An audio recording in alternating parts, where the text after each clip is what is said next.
Bonjour à tous, bienvenue dans ce nouveau webinaire Parole d'expert. Pour tous les nouveaux, en fait, c'est un webinaire qu'on fait toutes les 2 semaines, masterclass, où on invite un expert de notre groupe. Masterclass, qu'est-ce que c'est? On est un organisme de formation, et un organisme de coaching. On est certifié Calliope, on est spécialisé dans tout ce qui est soft skills, donc notamment management, leadership, gestion du temps, gestion de projet et cetera. Et moi, je suis Raphaël, heu, le CEO de Fasterclass et aujourd'hui, j'ai à mon micro Martin Perrier. Martin, franchement, je suis hyper content, de t'avoir avec nous aujourd'hui. Tu interviens, régulièrement sur la notion d'engagement personnel. On sait que l'engagement aujourd'hui, notamment pour les RH, c'est un vrai sujet pour les RH et pour les directions, d'ailleurs, d'entreprise. Hem et je suis encore plus content de t'avoir aujourd'hui parce que tu viens d'être champion du monde d'ultra endurance au format 200 miles, donc les ultra trails de 320 kilomètres. Donc mesdames et messieurs, on a aujourd'hui, pour ce bal d'experts, un nouveau fraîchement champion du monde. Et ce que je trouve super cool avec toi, c'est qu'en plus de d'avoir été champion du monde, d'ultra trail, tu es pas juste, entre guillemets, «un sportif de haut niveau». C'est-à-dire que tu as pas fait que ça dans ta vie. Tu as aussi été manager chez JP Morgan avant et donc tu sais ce que c'est que le monde du business, le monde de l'entreprise, des organisations. Tu sais, heu, ce que c'est que l'engagement en entreprise, les tracas que les managers, en tant qu'RH, on peut avoir et cetera avec ses équipes. Et donc tout ce que tu nous dis, chaque fois que je discute avec toi, ce que je trouve génial, c'est que, heu, c'est pas, heu, c'est pas déconnecté, quoi. Tu arrives vraiment à lien avec le monde de l'entreprise. Heu, donc heu, donc merci du temps que tu vas passer avec nous et si jamais tu as un petit mot, enfin, je sais pas si tu veux rajouter un truc, libre à Bien toi. sûr. Déjà, je rajoute un bonjour à Raphaël et puis à vous tous, qui êtes présents sur ce live. Merci pour l'intro, effectivement, Raphaël, qui, effectivement reprend assez bien, qui je suis ou ce que je fais, notamment avec Masterclass et puis avec cette notion d'engagement.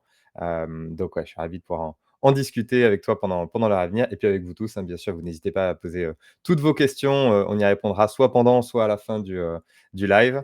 L'idée, c'est que ce soit vraiment interactif et qu'on puisse partager quelque chose vraiment, comme tu viens de le dire, Raphaël, vraiment orienté sur quelque chose d'assez pratique. Moi, ça ne m'intéresse pas de sortir de la théorie pendant 1 heure.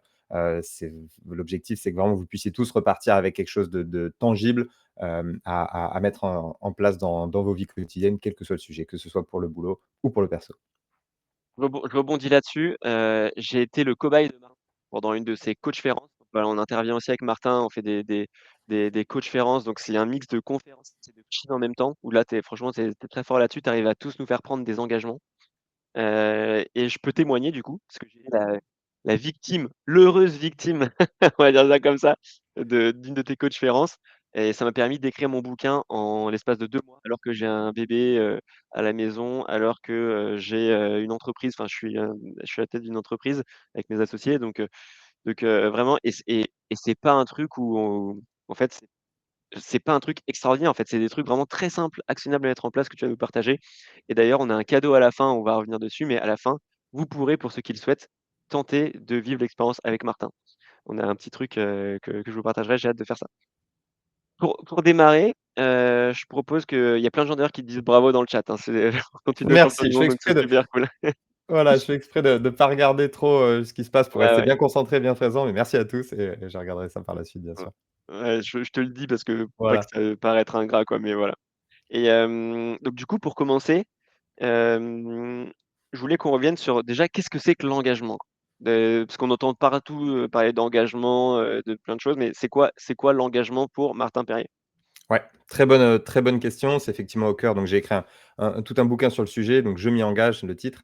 Hem, le L'idée, c'est que justement, j'ai effectivement c'est un très bon point de départ parce que j'ai une définition ou une vision un petit peu de ce terme un peu différente de celle qu'on entend le plus souvent. On parle un peu de l'engagement citoyen, de l'engagement, politique, de l'engagement associatif. Il y a un côté vraiment s'engager pour une cause, quelque chose de plus grand que soi et très bien, ça se tient bien sûr, c'est le terme d'engagement qui est utilisé peut-être le plus couramment. Moi, la façon dont je le vois, c'est un chouïa différent. Hem, je parle vraiment de l'adéquation entre l'intention de faire quelque chose, quand vraiment on souhaite faire quelque chose et puis le fait simplement de passer à l'action et de le faire. Donc c'est pour moi l'engagement, c'est le fait de dire ce qu'on va faire et de faire ce qu'on a dit qu'on ferait, en fait, tout simplement. Donc pour moi, tout ce qu'on fait dans la vie est lié à notre niveau d'engagement. Si on fait quelque chose, c'est parce qu'on était engagé pour. Si on ne le fait pas, c'est parce qu'on n'était pas réellement, personnellement engagé pour ça. Et donc, tout ce qu'on fait au quotidien est, défini selon différents types d'engagement. Pour moi, j'en vois 4 types différents, en fait, qui vraiment, voilà, mettre la lumière sur, bah, sur tout ce qu'on va faire au quotidien, tous les choix qu'on arrive à prendre vont être en fonction de ces 4 types d'engagement. On va pouvoir, se plonger un petit peu plus dessus effectivement pour être aligné Heu, là-dessus. Allez, je te propose même de on est tout de suite, dessus. Allez, Heu, c'est quoi du coup, vu qu'il y a 4 types d'engagement, ouais, tu peux nous en parler, bien sûr. Pour ceux qui connaissent la pyramide des besoins de Maslow, comme il y a beaucoup de professionnels des RH présents avec nous aujourd'hui, je pense que ça peut parler à beaucoup de monde, mais je vais, repréciser, pour ceux qui ne connaissent pas. Il s'agit d'une pyramide qui définit un petit peu les besoins, de tous les humains en fait au quotidien de notre vie, et qui explique un petit peu la hiérarchie qu'il y a entre ces besoins. Donc pour moi, j'ai établi 4 types d'engagement qui suivent à peu près la même, on n'est pas exactement sur la même construction, mais à peu près sur la même logique que cette pyramide de Maslow. Premier type d'engagement, ça va être tout ce qui est lié à notre survie. Donc là, on est sur un engagement, ce que j'appelle impersonnel intérieur. Donc impersonnel, c'est quelque chose où on sent qu'on n'a pas le choix par rapport aux engagements personnels, qui sont des engagements vraiment volontaires. Et puis intérieur, c'est quand c'est vraiment juste pour soi, alors que l'engagement extérieur va être à l'initiative de quelqu'un d'autre ou au bénéfice de quelqu'un d'autre. Donc le premier, c'est tout ce qui est trait à notre survie, donc l'engagement impersonnel intérieur. Ça, c'est le fait un exemple de ça? ouais, bien sûr, ça, c'est le fait bah, de devoir trouver à boire, à manger, de trouver de quoi respirer, de quoi survivre, en fait, tout simplement. Si je te laisse, paumé au milieu de la jungle, sans rien, tu as ton engagement envers ta survie qui fait que tu vas trouver de quoi manger, de quoi boire. Tu vas pas sortir des excuses, genre: «Non, mais je suis fatigué, j'ai pas l'énergie». Non, c'est de la survie. Tu te dis: «Mais non, mais j'ai pas le choix, il faut que je le fasse». Donc ça, on est sur l'engagement un peu primaire qu'on a tous, et le fait de voir ça comme un engagement plutôt comme un «j'ai pas le choix», c'est une question de prise de responsabilité par rapport à tout ce qui nous arrive. Donc on prend un engagement qui est presque universel sur le fait de survivre et donc on va faire ce qu'il faut pour survivre, quoi qu'il OK. arrive. Ça, c'est l'engagement le plus fort. On parle souvent d'instinct de survie, c'est un petit peu ça. Deuxième niveau d'engagement, c'est tout ce qui a trait à la vie en société. Donc ça, c'est ce que j'appelle l'engagement impersonnel extérieur. Donc on se dit aussi: «J'ai pas le choix», mais c'est pour pouvoir, interagir et vivre avec les autres. Donc ça, c'est tout ce qui a trait, par exemple, au respect d'un contrat de travail, au respect des règles et des lois en vigueur dans une société. Son contrat de travail, si on se dit que voilà, on est censé arriver à 9 heures du matin au bureau, on peut avoir quelques minutes de retard, mais on ne va pas simplement débarquer tous les jours à 11 heures parce qu'on se dit: «Mais non, j'ai pas le choix, sinon je vais perdre mon boulot». Ce que ça veut dire, c'est que j'aurai pas de sous pour survivre et donc voilà, on voit par la suite où ça mène. Pareil pour les règles en vigueur en société, personne n'est super motivé pour payer ses impôts et pourtant on le fait, on se dit qu'on n'a pas le choix. On respecte, le feu rouge, même si on est en pleine nuit et qu'il y a personne autour, on va respecter le feu parce qu'on se dit: «J'ai pas le choix, c'est la règle et j'ai pas envie d'aller en prison». Donc on a l'impression qu'on n'a pas le choix, alors qu'en fait si, on peut très bien, quand on est en plein feu rouge, on peut très bien foncer, on peut très bien ne pas payer ses impôts, on peut très bien, voilà, enfreindre toutes les lois. Après, il va falloir en assumer les conséquences. Ça, on va en reparler par la Ouais. suite. Mais on se dit du coup, bah, pareil, je n'ai pas le choix. Non, mais c'est mon boulot, j'ai pas le choix. Alors que si, encore une fois, on peut décider que, bah, tant pis, je quitte mon boulot, peu importe. Mais c'est important de faire cette distinction, ça reste c'est pas on a toujours le choix et on se met dans cette situation de: «Non, je n'ai pas le choix». Si on se dit qu'on n'a pas le choix, c'est parce qu'on a choisi de respecter cet engagement envers son contrat de travail, envers, les règles de la société et cetera. C'est pareil dans un groupe aussi, les règles quelles qu'elles soient, en fait, le fait de, dans un comité de voisinage ou autre, bon, peu importe. C'est le fait de respecter la vie en société avec les autres. On a l'impression de ne pas avoir le choix, mais c'est parce qu'on a choisi de vivre en société. On peut aussi partir vivre dans la jungle, dans une cabane ou tout seul au fin fond du désert et là, on s'affranchit un petit peu de toutes ces règles-là. Il va peut-être falloir juste respecter la vie avec les chameaux et autres, animaux du coin. Bref, donc ça, c'est le deuxième type d'engagement. Ensuite, on va passer sur des engagements qu'on appelle personnels. Donc là, c'est des engagements volontaires. Le 1er, c'est tout ce qui a trait au relationnel. Donc ça, c'est le fait de construire et de maintenir des relations avec, avec ses proches, par exemple, avec ses voisins, avec n'importe qui. Ça, c'est quelque chose qui est volontaire. Encore une fois, on peut décider aussi de vivre un peu en ermite tout seul.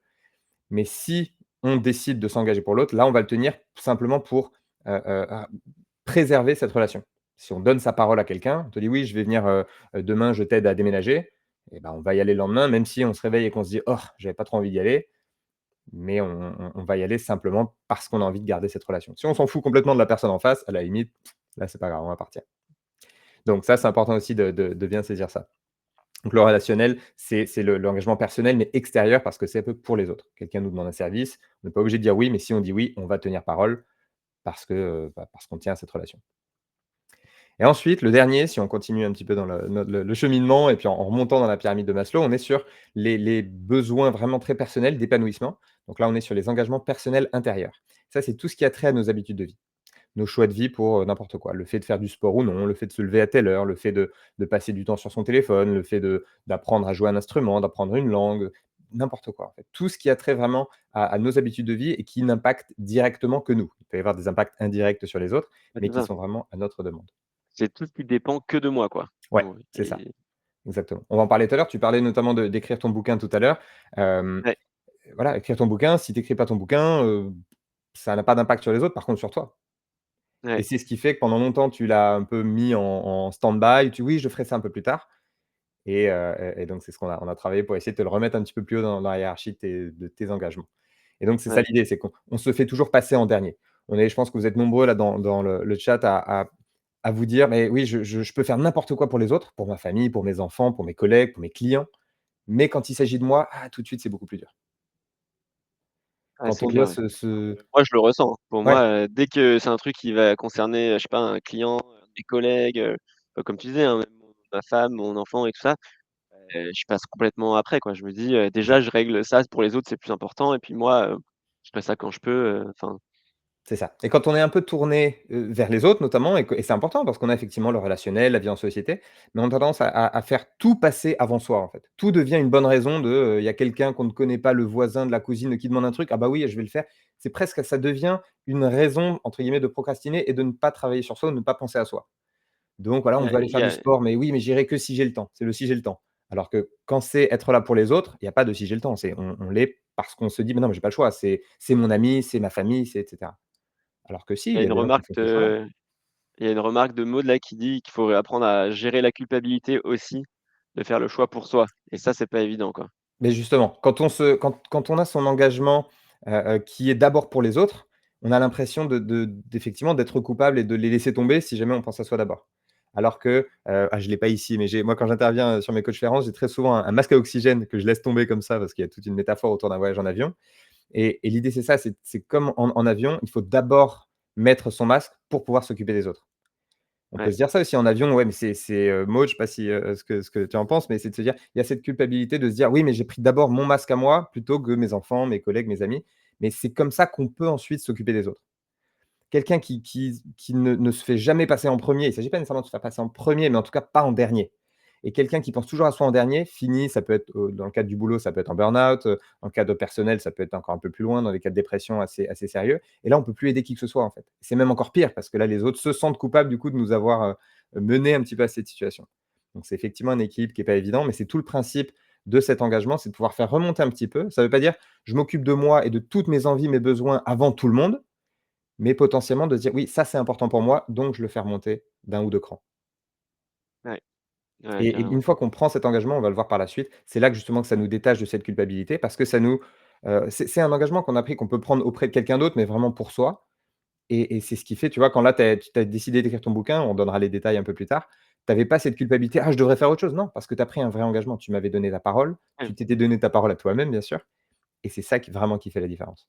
Donc toute cette ouais, ouais, c'est culpabilité, clair, ouais. en fait, sa culpabilité, elle vient de cette impression qu'on s'est engagé d'abord pour les autres et un peu moins pour soi. Donc si on bosse pour soi, on est en train de manquer de respect à notre engagement, principal. Alors qu'en fait, il s'agit de retourner un petit peu le problème et de vraiment s'engager, d'exprimer un engagement concret pour soi-même, qui passe du coup un peu avant les autres. Et ensuite, il y a plusieurs niveaux. C'est-à-dire que d'abord, c'est pour les autres, ensuite pour moi, ensuite pour les autres, ensuite pour moi, mais c'est pas tous les autres et moi ensuite. Sinon, c'est ça qui marche pas et c'est ça qui fait qu'on a beaucoup de mal si on n'a plus d'oxygène, en fait, tout simplement. En gros, si je récapitule un peu ce que tu as dit, donc là, ces 4 types d'engagement, tu sais, ils suivent un peu la pyramide de Maslow. Donc, par exemple, Ouais. celui qu'on fait tout le temps de base, c'est impersonnel, intérieur, c'est en mode vraiment: «J'ai pas le choix, sinon je meurs». En gros, bah, c'est les besoins en termes de sécurité, de nourriture et cetera, par exemple, Mmh. qu'on a pyramide de Maslow et après, il y a une hiérarchie comme ça, un peu naturelle. Ensuite, tu as donc, l'engagement, impersonnel extérieur avec la vie en société, les contrats passer et cetera, les règles à respecter. Puis après, il y a l'engagement personnel extérieur quand on remonte la pyramide, qui est du coup, ça c'est le préserver, entretenir ses relations, Mmh mh. l'engagement qu'on a auprès d'un pote ou d'un collègue. Et après, il y a, le personnel intérieur qui est le haut de la pyramide qui correspond aussi à c'est l'épanouissement et le fait qu'on se sente bien et où là, c'est ce qui ne concerne que moi, mes habitudes, mes choix, et donc là, c'est voilà, c'est le sommet de la pyramide. Je propose, c'est surtout du coup, si je comprends bien, de pas faire passer ce dernier ce sommet, de ces engagements personnels intérieurs en dernier, mais de savoir les prioriser, quoi. C'est ça. Et tu vas nous partager les manières de bien les prioriser, quoi. Comment on fait pour C'est réussir à prioriser? exactement ça.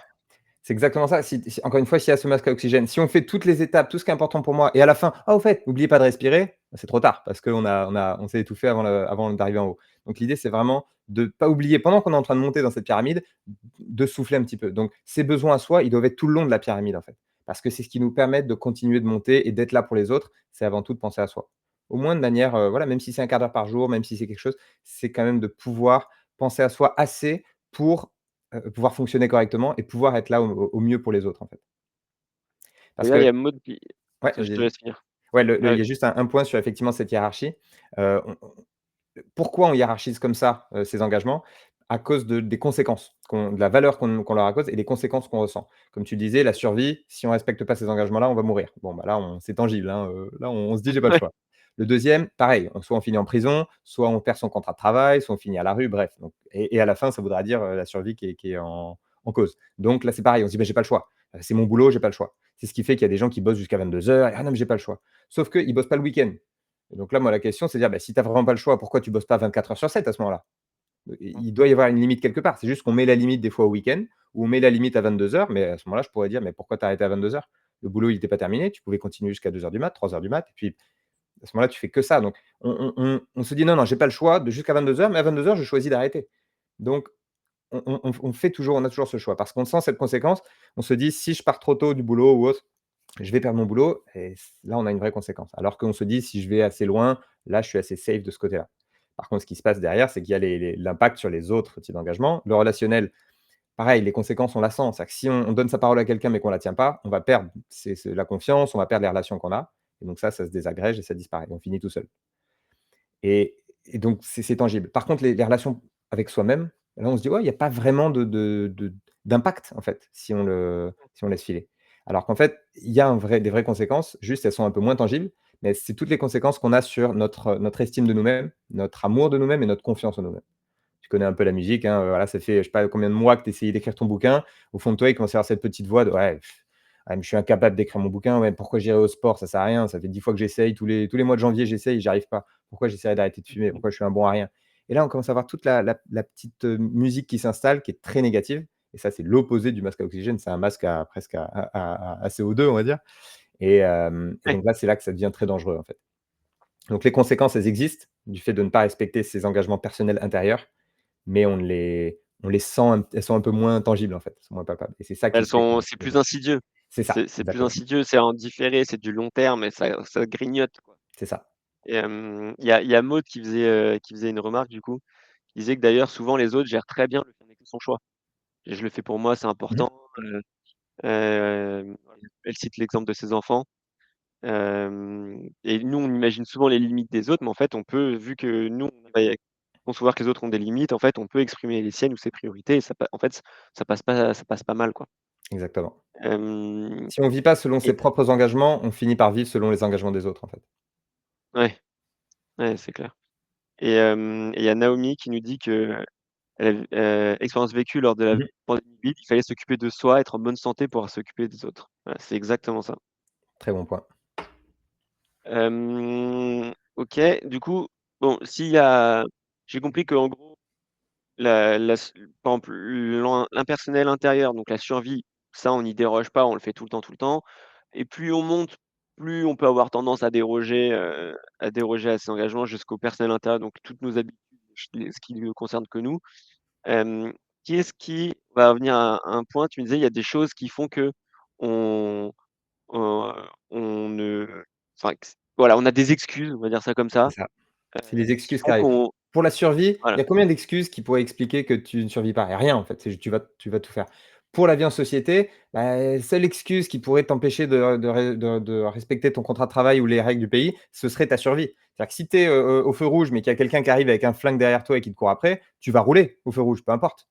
Parce qu'il y Bah, a ta ouais, ouais. survie qui est le plus important. Donc il peut y avoir un engagement plus important ou sinon on commence à avoir quelques excuses. Le relationnel: «Ah oui, mais c'est juste parce que j'avais» et donc plus ça va et plus on commence à accepter les excuses à droite à gauche et ça, c'est ça qui est Ouais. compliqué et qui fait qu'on n'est pas réellement engagé.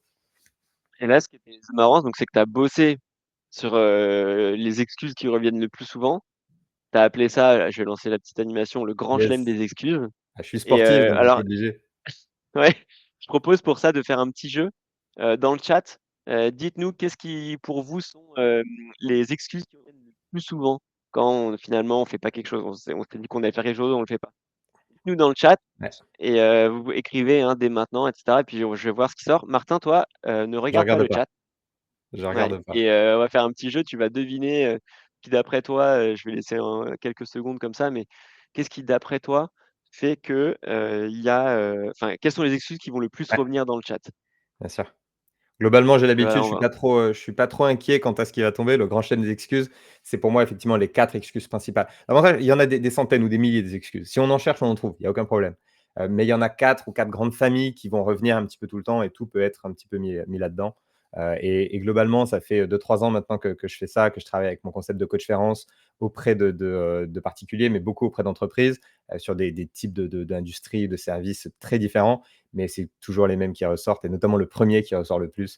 Je peux les yeux fermés, celui-là, ça n'a pas raté. Ça fait 3 ans que je fais ça. Chaque fois maintenant, je commence à avoir un petit stress parce que j'ai une série qui continue et je me dis: «Si s'il retombe pas, je vais devoir, je vais plus pouvoir dire que ça tombe à chaque fois». Mais je suis assez serein quant à celui qui revient le plus dans le chat à mon avis. vas-y, alors dis-moi, vas-y, il y a déjà pas mal de réponses. J'ai pas le temps, Celui qui a plus allez, jackpot. bien sûr. Tout le monde, ça, tout le J'ai monde le pas le sait, j'ai temps. pas le temps. On court tout le temps aujourd'hui, on court après tout, donc c'est j'ai pas le temps. Ah oui, j'aimerais bien faire ça, mais j'ai pas vraiment, je voulais, hein, aller faire du sport, apprendre l'anglais, apprendre mais j'ai pas le Heu, par contre, on a toujours le temps d'aller au boulot, on a toujours le temps donc on va pas appeler le fisc en disant: «Ah, je voulais payer mes impôts, mais j'ai pas eu le temps». Bon courage, hein, si vous faites ça, vous dites pas que c'est moi qui vous l'ai conseillé parce que donc voilà, on n'a pas le temps. Non, ça, c'est vraiment le numéro 1 qui retombe à chaque fois. Ouais, 2e, exactement, qui donc là, revient on a très plein de souvent, fois, j'ai pas le temps. Vas-y, voilà, vas-y, tu vas-y, as dit vas-y. ça moi aussi, c'est le manque d'énergie ou de motivation. En fin de journée, on voulait faire un truc un peu j'ai alors souvent ça peut être formulé un peu différemment, mais c'est vraiment souvent ça. Ouais, j'ai pas l'énergie, j'ai la flemme, j'en peux plus après ma longue journée de travail et cetera. Je voulais faire X, Y, Z et puis j'ai pas l'énergie. Ça aussi, il est revenu, tu vois? On a, bah, Charlotte qui nous dit: «Je suis fatigué», Voilà, voilà, c'est fatigué, typiquement ça. exactement, c'est ça, bien sûr. Donc ça peut être 2 choses. Soit on a mal, et ça on va en parler après, on a mal, paramétré son engagement et on a fait quelque chose qui est vraiment trop dur. Si on dit: «Ouais, je veux faire 2 heures de sport tous les jours», oui, c'est normal d'être fatigué assez rapidement. Par contre, si on se dit: «Je veux faire 10 minutes de yoga», par exemple, hein, on n'est jamais trop fatigué pour faire 10 minutes de yoga. C'est une excuse. Si on avait un gun sur la tempe en ayant fait du yoga, oh, il y a pas de problème, on pourrait le faire. C'est juste qu'on accepte l'excuse de: «Non, en fait, je préfère, faire autre chose». Si on avait donné sa parole à quelqu'un qu'on ferait du yoga, ah là, peut-être qu'on le ferait. Donc voilà, Ouais. je suis fatigué, j'ai pas l'énergie, la motivation. Le 3e, c'est j'ai pas la discipline ou la volonté. Ça, c'est tout ce qui est lié à la procrastination aussi. Peut-être que c'est ça qui revient assez souvent, ça peut être mentionné. C'est oui, bah, je ferai demain ou c'est pas bien grave, ou alors oui, j'y arrive pas ou c'est un peu génétique, genre je suis vraiment pas quelqu'un de discipliné, et cetera.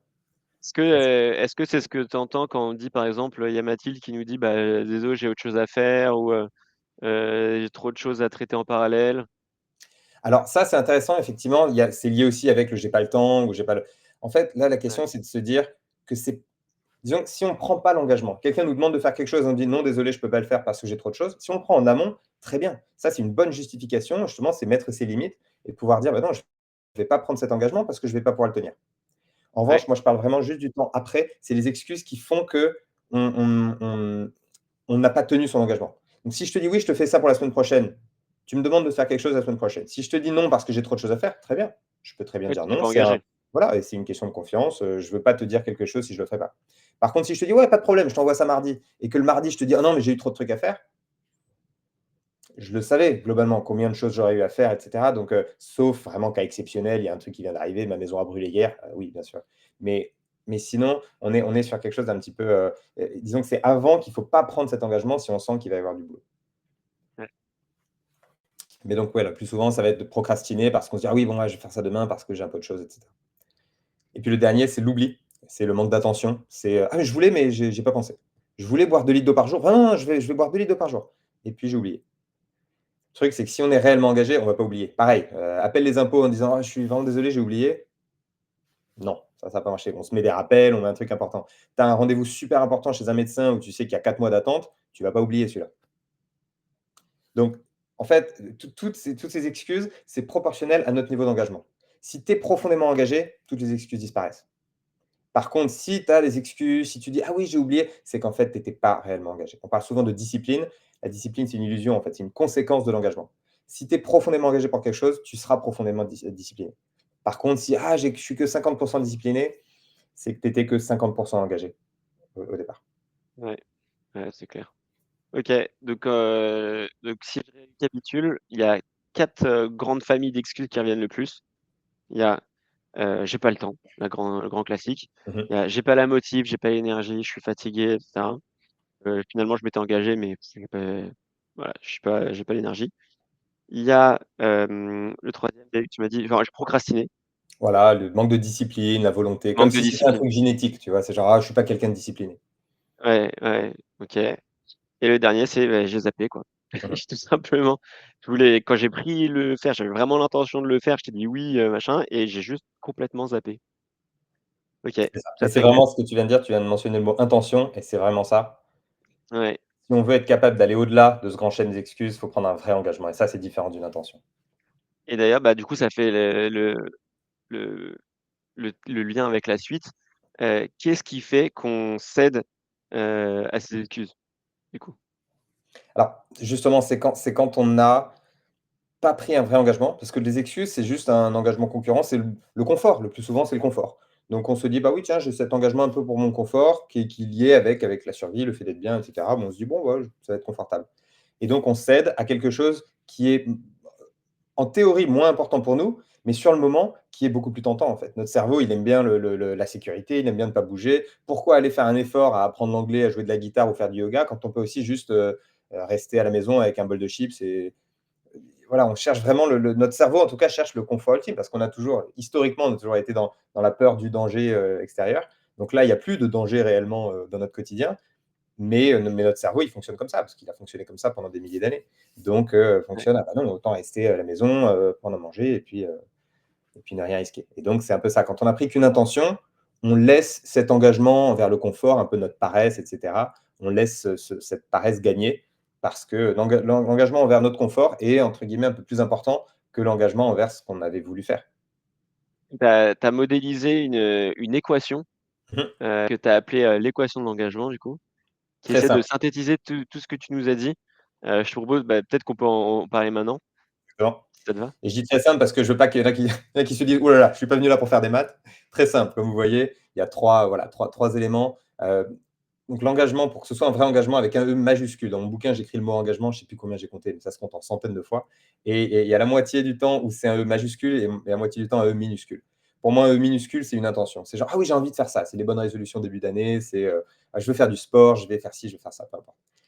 Il faut une intention de base. On peut pas on me dit souvent: «Ah, est-ce que tu peux utiliser ta méthode pour, que mon fils arrête de fumer?» Je fais: «Non, s'il y a pas une intention, non, personne ne va pas arrêter de fumer, va pas se mettre à faire X, Y, Z s'il a il ou elle n'a pas envie de le faire. Et c'est pareil au boulot. Bien sûr, pour les professionnels RH, on ne peut pas forcer quelqu'un à faire qu'il a pas envie quelque chose qu'il n'a pas envie de faire. Bien sûr, on peut mettre la carotte ou le bâton de dire oui, tu auras un bonus, mais profondément, ça ne change pas l'intention de base de la personne. Elle va faire ça juste pour avoir son bonus, et dès que les périodes de bonus sont finies, hop, elle va arrêter. Donc, il faut qu'il y ait vraiment une intention, et ça, il faut discuter pour que la personne ait envie d'en faire un engagement. Il faut cette intention de base. Ensuite, il faut être prêt à en faire une priorité. Si je te dis, je veux, bah, tu vois, avec ton bouquin, c'était ça l'exemple. C'était, je veux écrire mon bouquin. Oui, mais tu as plein d'autres priorités, tu as plein de choses à faire. Si tu ne le mets pas en Oui. priorité dans ta journée, bah, tu le laisses tomber, en fait.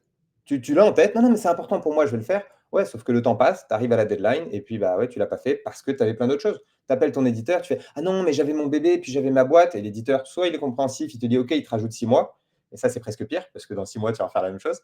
Soit il te dit: «Bah tant pis, c'est trop tard». Et là, du coup, tu te dis: «Ah mince, j'ai pas» mais tu as toujours ce petit espoir que oui, il va peut-être me rajouter 6 mois. Alors que si ton éditeur te dit: «Écoute, j'en ai besoin pour cette date, sinon c'est fini, on annule tout», mmh, là, ça va peut-être te faire prendre un engagement au lieu d'une simple intention. Ouais, On en revient encore une fois aux ouais, c'est clair, conséquences ouais. qu'on ressent. Donc est-ce que tu es capable d'en faire une priorité? Donc il faut une intention et il faut être prêt ou prête à en faire une priorité.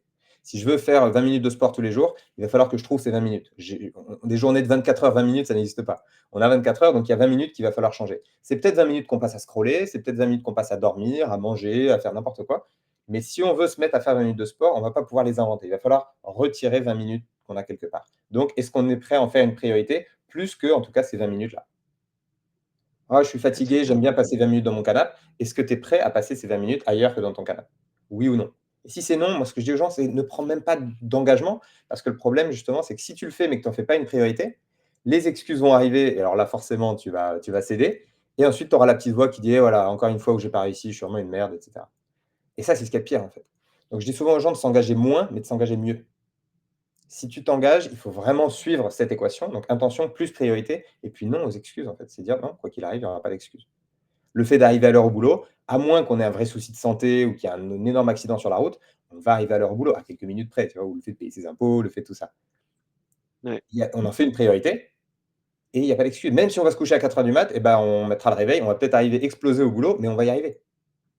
Tu vois, nous, on avait dans nos formations au début avec Fasterclass, on se rendait compte que parce que c'est des formations où on a, généralement, tu vois, des cycles avec plusieurs ateliers de mise en pratique et bah, entre les ateliers, pour pouvoir mettre en pratique correctement, bah, il faut que tu vois un peu de théorie, où tu veux, quand tu veux et ça, c'est cool, on laisse l'autonomie aux gens. Comme ça, ils le font quand c'est le bon moment pour eux et comme ça, nos ateliers sont que de la mise en pratique sur leur cas à eux et c'est des grands cours magistraux, quoi. On se réunit pas pour avoir un cours qu'on Mmh. aurait pu faire, en fait, voir, le truc tout seul et au début, donc quand on a lancé ces parcours, on avait beaucoup de gens qui nous disaient: «Mais c'était super, quand on a lancé le parcours, j'étais à fond, j'avais vraiment l'intention de tout faire bien». Puis en fait, l'atelier était, dans 1 ou 2 semaines et puis en fait, j'ai complètement oublié, quoi, de regarder les trucs, enfin, Voilà, tu c'était as une des l'oubli, excuses, voilà. tu as l'oubli, c'est une des J'ai zappé. excuses, Voilà et parce qu'en fait, ils en avaient pas fait une priorité. Sur le coup, ils se disaient, «Ah oui, ouais, c'est trop bien, j'ai l'intention de le faire». Ils avaient pas priorisé le truc et donc du coup, c'est là où on s'est mis à en parler vraiment, fort dans la premier truc. On a demandé aux gens de prioriser justement ce que tu dis, de prioriser le fait de regarder, ça entre les semaines, de bloquer des créneaux dans leurs agendas pour qu'ils n'oublient pas. Nous, on a une espèce de tuteur ou de qui relance les personnes, qui leur dit: «Est-ce que tu as un problème pour te connecter?» Si jamais ils voient que ça n'a pas démarré, «Est-ce que tu as des questions? Est-ce que» et en fait, c'est grâce à ça qu'on est passé au début de pas mal de gens, en fait, qui avaient l'intention mais zappaient, tout simplement, à aujourd'hui, on a 93 de taux de complétion, sur nos parcours, quoi. ça Donc grâce aide. Le fait notamment de faire des rappels ou des choses comme ça aide les gens à justement à se rappeler, donc pas oublier, à se rappeler leur intention de base. Et donc si c'est qu'une intention, moi je demande souvent: «Est-ce que c'est une intention ou est-ce que c'est un engagement?» Et en fait, si tu l'as pas tenu, c'est que c'était pas un engagement. Si tu l'as pas tenu, tu voulais peut-être en faire un engagement, mais tu l'as gardé au stade d'intention. Et donc l'avantage, de faire des rappels réguliers, si tous les matins tu la rappelles, bah, ça leur rappelle à cette intention et donc ça remonte un petit peu le niveau de motivation. Parce que motivation, c'est toujours comme ça, on sait que c'est cyclique. On me demande souvent: «C'est quoi ouais, le secret pour rester motivé?» Ça n'existe pas. J'ai tout un chapitre dans mon bouquin «Engagement versus motivation». C'est ce que je dis, il y a pas de secret. Désolé, je peux vous décevoir, mais il y a pas de secret, personne reste tout le temps motivé. Voilà, je viens d'être champion du monde en ultra trail, on peut être sportif d'élite, on n'est jamais tout le temps motivé. Il y a des moments juste, j'ai vraiment pas envie d'aller m'entraîner, j'ai pas envie de faire X, Y, Z. Et ça, c'est tout le monde, hein, c'est pas que moi, c'est vraiment la motivation, c'est toujours cyclique. Qui dit motivation dit période de démotivation qui va suivre. L'avantage de l'engagement, c'est que tu prends ça au moment où tu es motivé, bien sûr, tu prends cet engagement et ensuite ça tient. Est-ce que je suis motivé pour aller courir quand il pleut? C'est même pas la question en fait. Si j'ai dit que j'irais courir, je vais courir. Si j'ai dit que je serais là pour mes enfants, pour machin, je vais y aller quoi qu'il arrive. Si c'est un vrai engagement, c'est un vrai engagement. C'est pas une question de motivation. Tout le monde n'est pas ouais, super motivé, pour aller emmener ses enfants à l'école le matin, genre: «Ah putain, j'aimerais bien j'ai autre chose à faire, ça me perd du temps». Oui, mais on va le faire quand même, on est engagé. Sinon les enfants, qu'est-ce qu'ils font? Ils restent à la maison, ils sont dans la rue, donc il y a vraiment c'est important de faire cette distinction entre quelque chose qui reste au stade d'intention et quelque chose qu'on a vraiment mis au niveau d'engagement avec un E majuscule et là, ça veut dire quoi qu'il arrive, sauf cas vraiment, vraiment exceptionnel, on va tenir cet engagement. et du coup, bah, ça amène à ma question suivante, c'est comment est-ce qu'on prend un vrai engagement?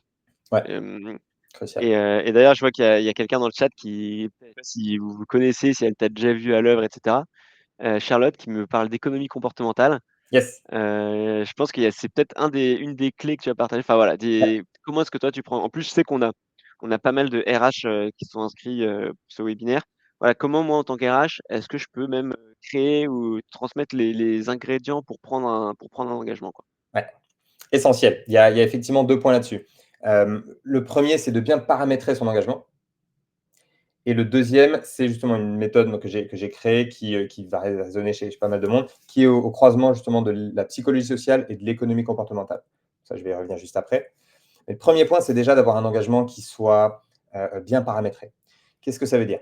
Pour ceux qui connaissent, et je pense encore une fois dans le monde des RH dans le monde corporate en général, les objectifs SMART. On parle souvent un petit peu de voilà, il faut quelque chose qui soit spécifique, qui soit mesurable, qui soit attainable. Ce n'est pas un hasard, c'est effectivement seulement ce qui peut se mesurer et ce qui peut être tangible et qu'on peut mettre dans l'agenda, c'est quelque chose qu'on peut suivre.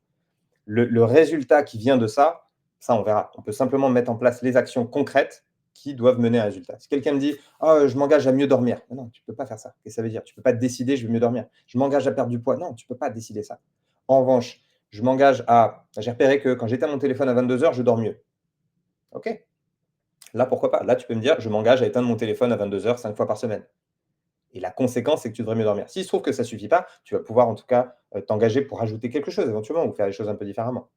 Mais c'est Ouais, s'engager concrètement. Je ne peux pas m'engager à perdre du poids. Par contre, je peux m'engager à dire bah, je vais ne plus prendre de dessert le soir et puis je vais faire au moins 20 minutes de marche ou je fais 10 000 pas ou peu importe. Bon. Quel que soit le détail, on peut s'engager que sur les actions concrètes. Donc il faut que ce soit très concret, tangible, mesurable.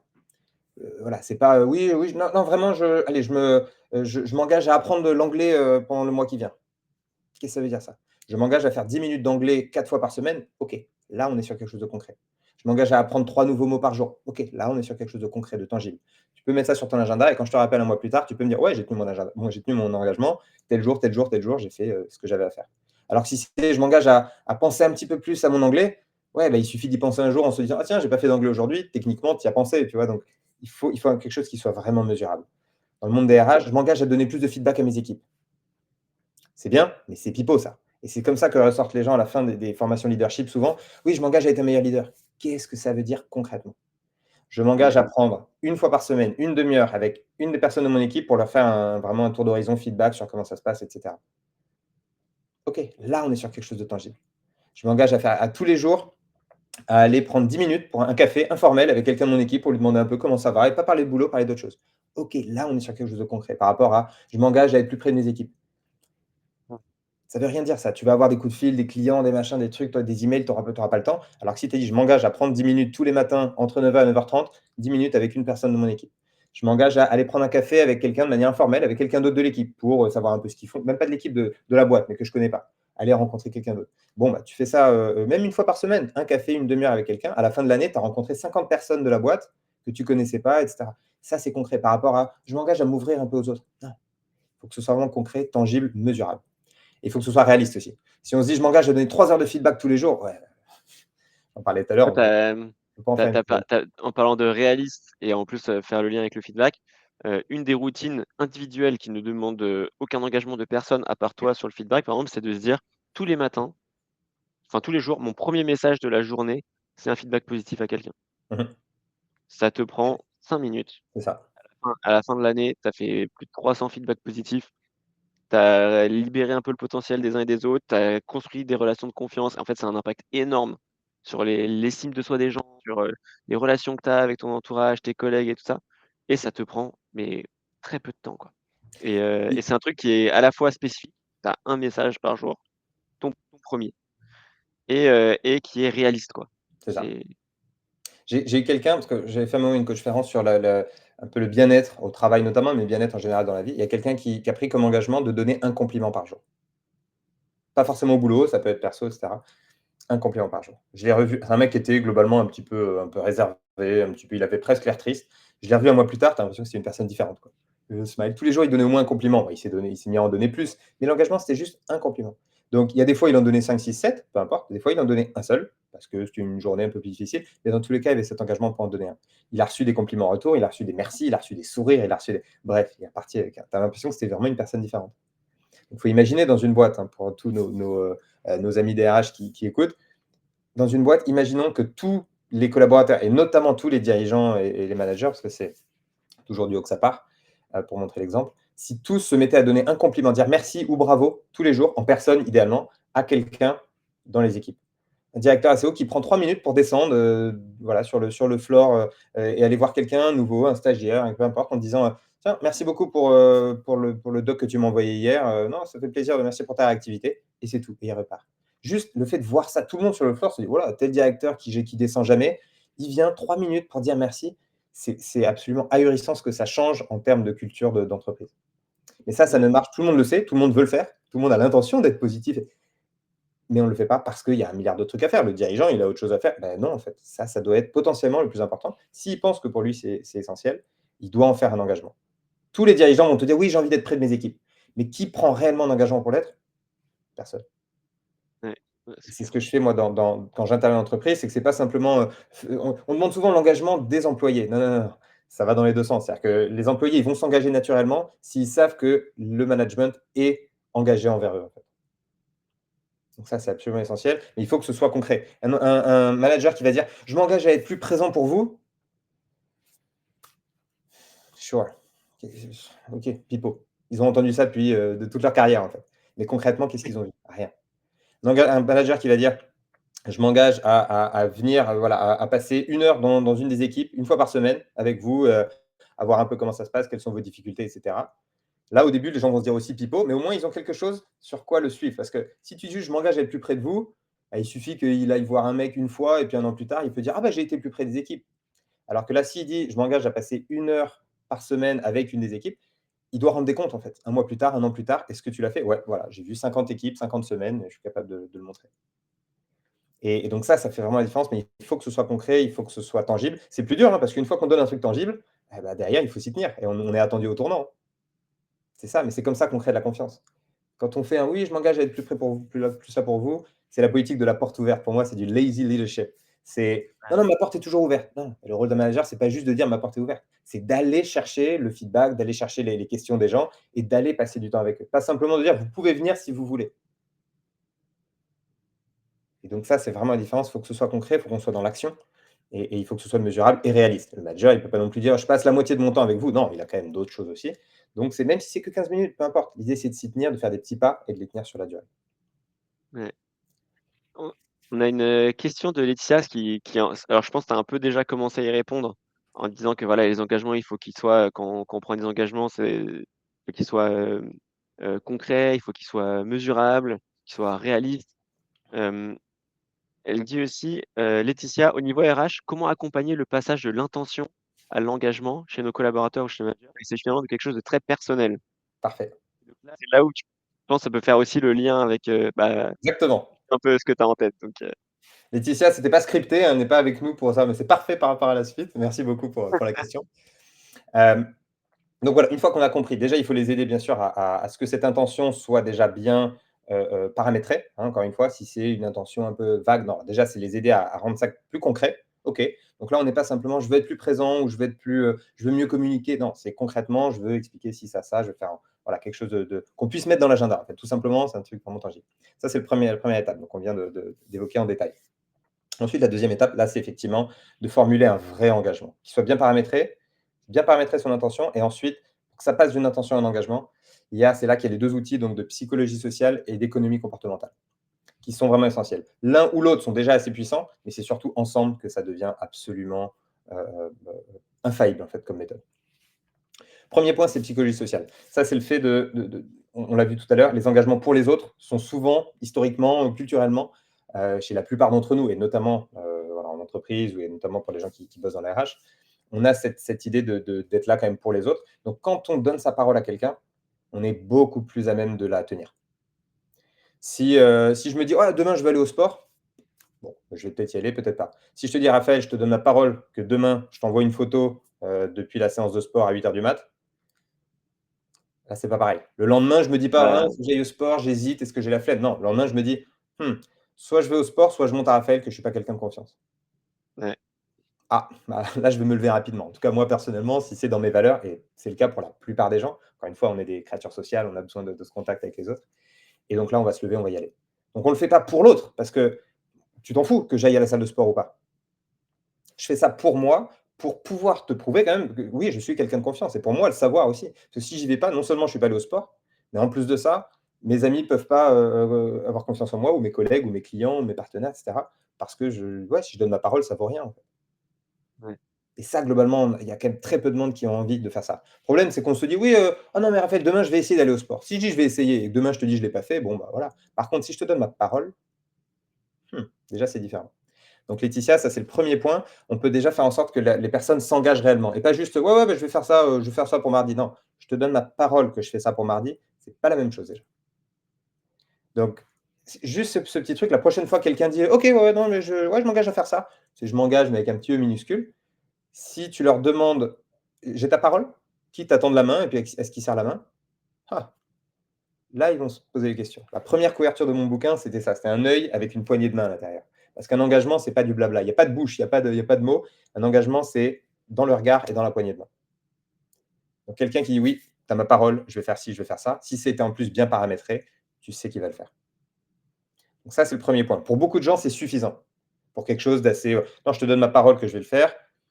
Normalement, ce sera fait. Après, quand on parle d'engagement un peu plus sur la durée, quelque chose de répétitif qui peut être oublié, le risque, c'est que la personne donne sa parole, bon, et puis si c'est un truc qui n'est pas trop grave ou pas trop important, il se dit, bon, bah, au pire, voilà, j'ai eu d'autres choses qui arrivaient.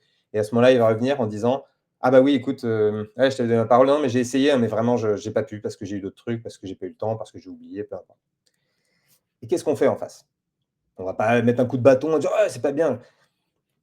Surtout quand on est en milieu professionnel, on ne va pas virer une personne juste parce qu'elle voulait faire un truc, elle n'a pas réussi, elle a mis un deliverable en retard, etc. Dans la gestion de projet, c'est horrible. Tout le monde est en retard, et puis qu'est-ce qu'on peut dire? Le chef de projet dit ouais, mais ouais, tu fais chier, ça ralentit tout le monde, mais c'est tout, en fait. On ne peut rien faire d'autre. C'est là qu'il manque quelque chose. La psychologie sociale, c'est bien, pour beaucoup de monde, c'est suffisant, mais si ça ne l'est pas, pour des choses vraiment difficiles, il faut quelque chose en plus. Il faut une autre partie justement de l'outil complet. C'est là qu'intervient l'économie comportementale. Quand je mentionnais tout à l'heure la hiérarchie dans les engagements, j'expliquais qu'on n'avait pas la même importance, on n'accordait pas la même importance à nos engagements et à nos intentions en fonction de la valeur que ça a pour nous. Et l'idée, c'est qu'on doit mettre, artificiellement ou non, une certaine valeur à l'engagement qu'on prend. Si je te dis, écoute Raphaël, demain je vais à la salle de sport, non, promis, je vais à la salle. Le lendemain, j'y vais pas. Tu vas pas me dire, ok, bah on se parle plus jamais. Non, je vais te sortir une excuse un peu pipeau. Toi, tu es agréable, tu as envie que tu vas me dire, ouais, mais écoute, je comprends, sûr que c'est pas évident, il faisait froid en plus ce matin, et puis tu as eu une longue journée hier, donc je comprends. Et en fait, bah là, comment dirais-je, c'est contre-productif Alors, par rapport au fait ça, ça, bon, ça amoindrira quand même l'estime que j'ai pour toi. peut-être un peu, en Je plus, vais c'est pas vrai. forcément mais je vais pas forcément le faire sentir. Je Voilà, vais dire: «Ah ouais, t'inquiète, exactement, machin». le dire. Et puis tu vas être compréhensif aussi, parce que tu sais que je t'ai pas dit non plus, je te donne la parole sur tout ce que j'ai, mais je peux te dire, non, promis, je vais y aller. On a tellement l'habitude, en fait, de faire des engagements qui se tiennent pas, que tu vas même pas être choqué, en fait, parce que tout le monde fait ça, etc. Le problème, c'est que moi, je devrais être choqué de ne pas avoir tenu ma parole. Donc, c'est là qu'il faut rajouter quelque chose, et c'est cette notion d'économie comportementale. Quand on fait tous nos choix dans la vie par rapport à la valeur qu'on leur donne. Pas le prix nécessairement, mais la valeur. Quand on fait quelque chose pour ses enfants, etc., et par rapport au boulot, ben on se dit non, mais c'est mes enfants, c'est inestimable, etc. Sauf que bien souvent, il y a des gens qui vont en fait pour le boulot, ils font oui, non, mais attends, j'ai peut-être ce bonus si je bosse un peu plus longtemps au boulot. Et ils se disent que oui, mais bon, si je passe pas ce temps-là avec mes enfants, si je vais pas à leur match de foot ou à leur récital ou à leur concert, bah, c'est pas trop grave si je rate une fois parce que je vais pouvoir. Et c'est là le problème, c'est qu'ils mettent une valeur peut-être un peu plus sur le bonus, sur le fait, ils ne se rendent pas compte de la valeur que ça peut avoir potentiellement pour leurs enfants, pour les autres, etc. Et donc, c'est une question de hiérarchie. Si on fait quelque chose, c'est parce qu'on va préférer la valeur que ça représente ça. Donc, on a envie de se mettre à faire du sport, mais quand on est fatigué, on met plus de valeur sur le fait d'être dans le canapé au chaud avec la couette et Netflix que sur le fait de potentiellement devenir en forme, de perdre du poids, etc. Donc, quelle est la Tiens, valeur tu m'avais parlé de personnes que tu avais accompagnées. Je crois qu'il y avait une personne, qui avait un chien où il y avait une Yes. sorte de dessin d'enfant. Enfin, je sais pas, raconte-moi, ça c'est assez marquant, quoi. Ouais, très bon exemple. Je travaillais effectivement avec une cliente, j'étais chez elle, on discutait, et puis elle me disait qu'elle n'arrivait pas à arrêter de fumer. Exemple typique, arrêter de fumer, on sait à quel point c'est difficile, que l'on fume ou non.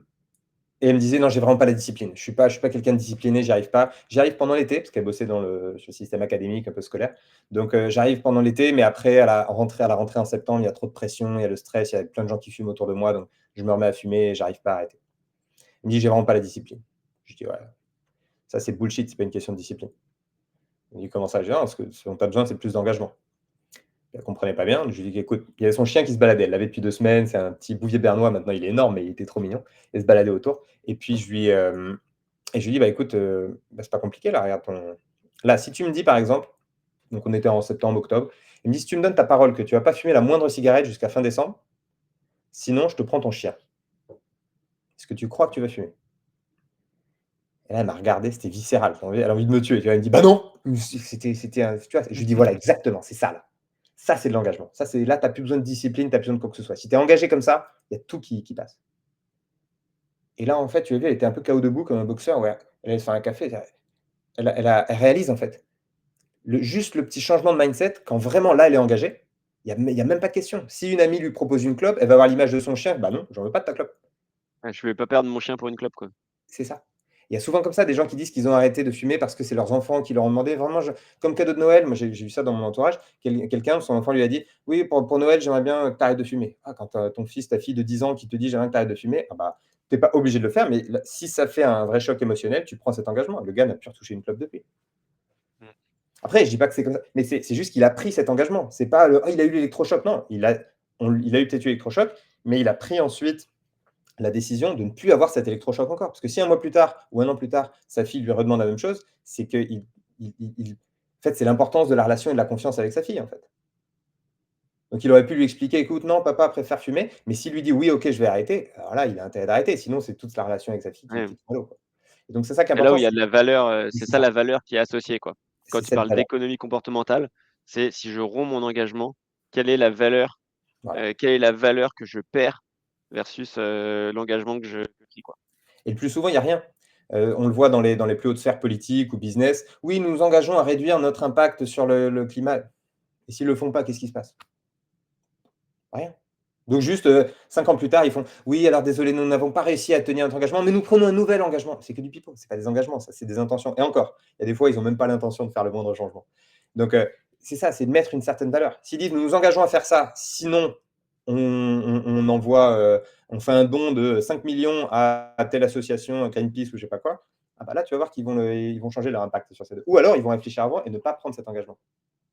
Mais vaut mieux ça, vaut mieux ne pas prendre l'engagement que de prendre l'engagement et de pas le tenir. Donc c'est important d'avoir cette double dimension. Si on met juste l'économie comportementale, mais qu'il y a pas le côté psychologie sociale, on peut toujours se mentir à soi-même.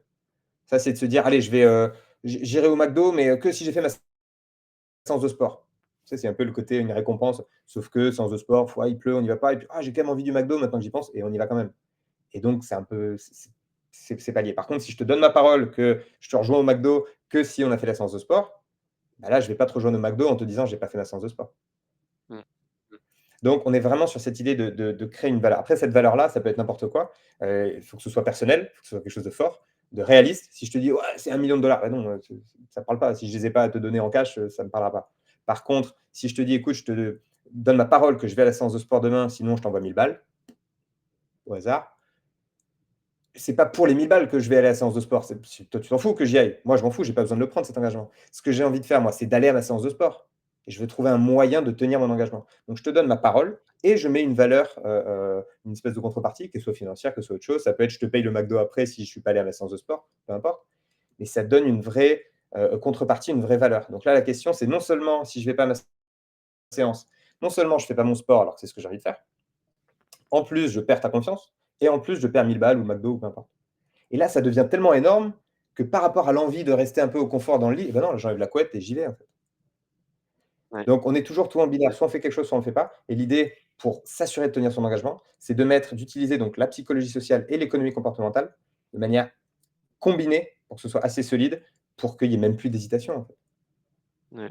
Ouais. C'est trop bien. Là, l'exemple de ton bouquin, je pense que ça c'était assez parlant. Ça fait des mois que tu voulais écrire et que tu peux postponer un peu ça. On en a discuté, tu as pris un engagement devant moi, devant les autres participants de la coachférence. Et tu nous as dit, tu fais: «Écoute, voilà, je te fais, je m'engage à faire». Donc tu avais pris ton engagement, tu te souviens, tu voulais faire, de 1 heure, Je 2 heures, tu avais dit au début?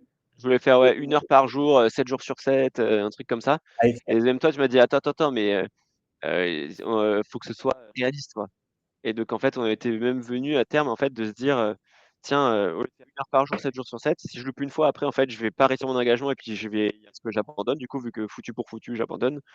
Tu m'as dit: «Non, fais plutôt genre», on s'était mis d'accord à la fin, une demi heure et une demi heure le matin Minimum une et demi-heure. minimum une demi-heure, 4 fois par semaine. Et en fait, je faisais une demi-heure, puis parfois, en fait, j'étais lancé et je faisais beaucoup plus. Et puis 4 fois par semaine, ça me permettait de si jamais j'avais eu des trous, de pouvoir, rattraper sur les autres jours et cetera et de tenir mon engagement.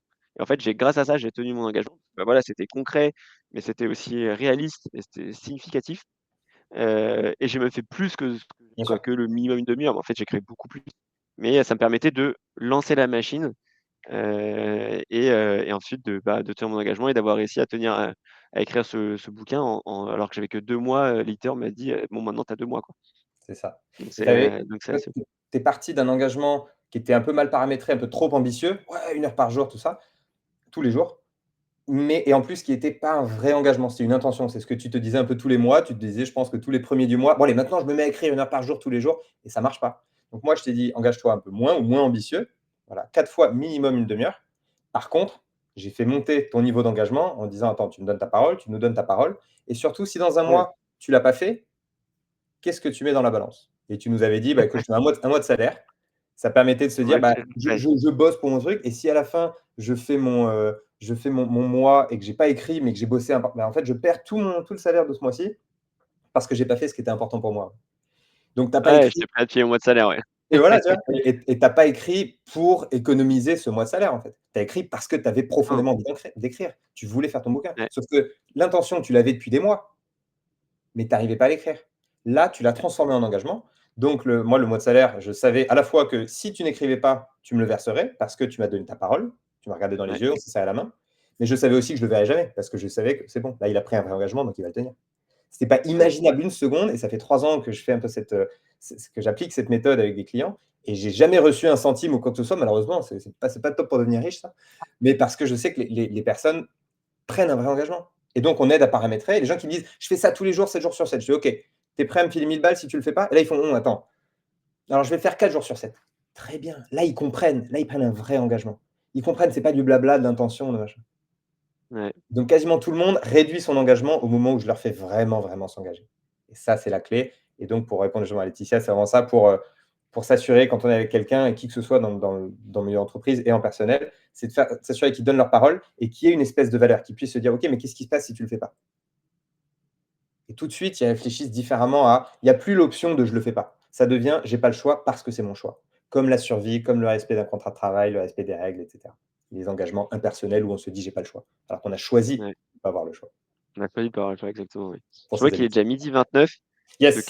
faut qu'on va falloir Ouais, conclure, top. mais alors 2 petits points avant à vous laisser filer parce qu'il y a des petits cadeaux pour ceux qui restent jusqu'au bout. Ouais, Première chose, il y a la classique: «Comment est-ce qu'on peut vous aider?» pour, tous les nouveaux, je suis obligé de le répéter à chaque fois. Et comment est-ce qu'on peut vous aider? On va faire un article récap où on va récapituler tout ce qu'on s'est dit, là, avec les grands chelems des excuses, les différents niveaux d'engagement, comment on fait pour prendre un bon engagement, l'équation d'engagement et cetera.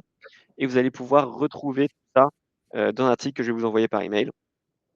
Deuxièmement, dans la foulée, là, il y a un petit cadeau où, vous allez pouvoir, prendre l'engagement et suivre la méthode que Martin va vous dire en 1 minute, la méthode Q3 No Limit, qui est celle qui m'a permis d'écrire mon bouquin.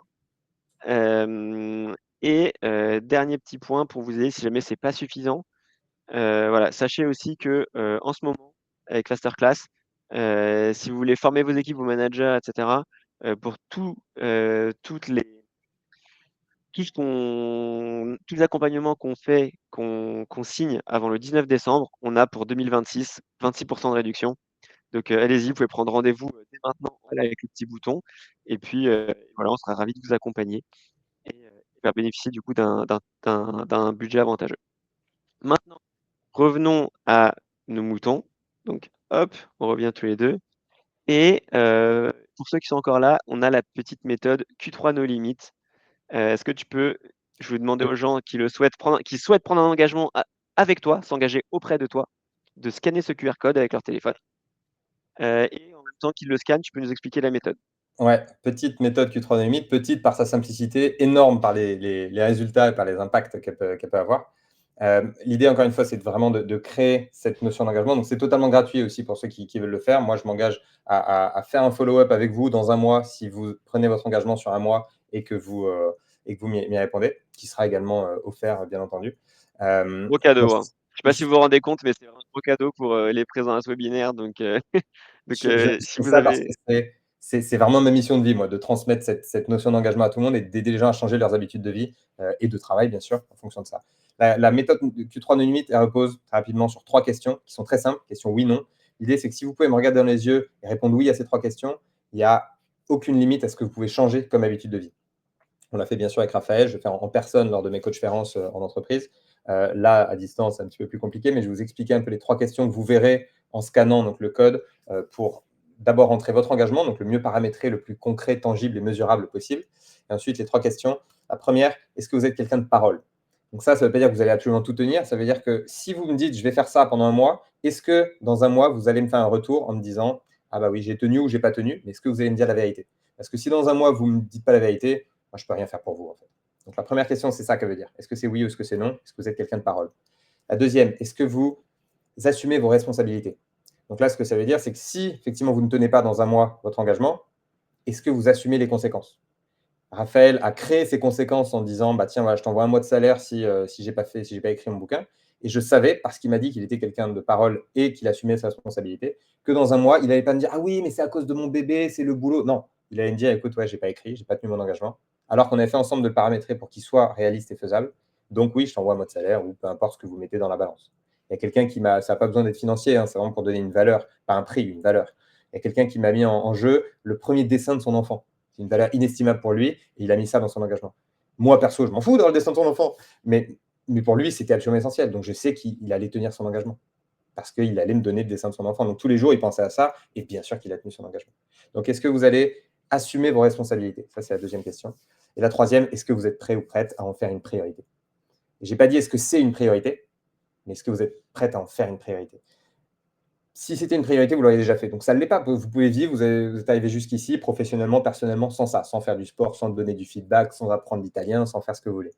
Est-ce que vous êtes prêt maintenant à faire une priorité? Si ce n'est pas le cas, je vous dis, ne vous engagez pas. Vous allez vous décevoir, ça ne va pas marcher, vous allez perdre des sous, vous allez perdre du temps et de la confiance en vous. Donc ne vous engagez pas. Si quelqu'un me dit, je vais arrêter de fumer, je pose des questions, j'arrive à la troisième question, non, je ne suis pas sûr d'en faire une priorité. À ce moment-là, je lui dis, alors n'essaye pas d'arrêter, parce que tu vas te faire du mal. Donc, est-ce que vous êtes prêt à en faire une priorité? Encore une fois, paramétrez-le. Ça n'a pas besoin d'être tous les jours, ça n'a pas besoin d'être énorme. C'est 10 minutes par jour, je fais ci, je fais ça. Dans mes conférences, j'impose 15 minutes maximum, une fois par jour. Ça peut être 3 fois par semaine, ça peut être, c'est vous qui décidez. Mais l'idée, c'est de faire quelque chose de mieux paramétré possible et de me donner vraiment votre parole en mettant. Donc, vous me donnez votre parole à moi, bien sûr. Et en plus, il y a cette valeur que vous avez, que vous pouvez mentionner également quelque part dans les commentaires du formulaire. Et moi, bien sûr, ma garantie, c'est. Donc, elle est triple. La première, c'est que je vous fais donc un retour dans un mois. Si vous me faites un retour sur votre engagement, moi, je suis là pour en discuter avec vous. On peut se passer un petit coup de fil ou échanger par email. Je veux pouvoir être là pour vous servir un peu de premier partenaire d'engagement. Deuxième point, c'est que c'est totalement anonyme. Vous n'êtes même pas obligé de mettre votre vrai nom, hein, si vous voulez. Vous pouvez utiliser une adresse, peu importe. Donc, bien sûr, ni Raphaël, ni Fasterclass, ni personne d'autre n'aura accès à ces infos. Et le troisième point, c'est que vous n'êtes pas ajouté dans une mailing list. J'ai horreur de ça, donc ce n'est pas un truc pour avoir. Vous recevrez simplement un email qui vous demande le retour dans un mois, comment ça s'est passé. Mais ensuite, vous ne recevrez plus rien de ma part. Vous pouvez vous abonner si vous voulez à ma newsletter en dessous, mais vous n'êtes pas du tout dans une mailing list. Ce n'est pas un piège pour attraper des emails. Moi, je fais ça vraiment pour être là, pour lancer un petit peu le mouvement et faire lancer cette révolution de l'engagement dont je parle dans mon bouquin. Merci à tous. Allez, 1035, on va clôturer. Ceux qui ont une idée d'engagement à prendre, que ce soit pro, perso, franchement, allez scanner, c'est une opportunité en or. Merci Martin pour ta générosité, pour le temps que tu as passé. Si vous voulez nous dire, avant de partir, peut-être, petite réflexion, qu'est-ce que vous retenez de ce webinaire? Vous pouvez le mettre dans le chat. Et puis voilà, on partagera. Vous verrez qu'on ne retient pas forcément tous la même chose. Donc, voilà, et puis moi, je vais en profiter. Voilà, on a déjà Charlie qui nous dit merci pour ce moment. C'est super sympa, franchement, ça fait chaud au cœur. Anne qui nous dit top.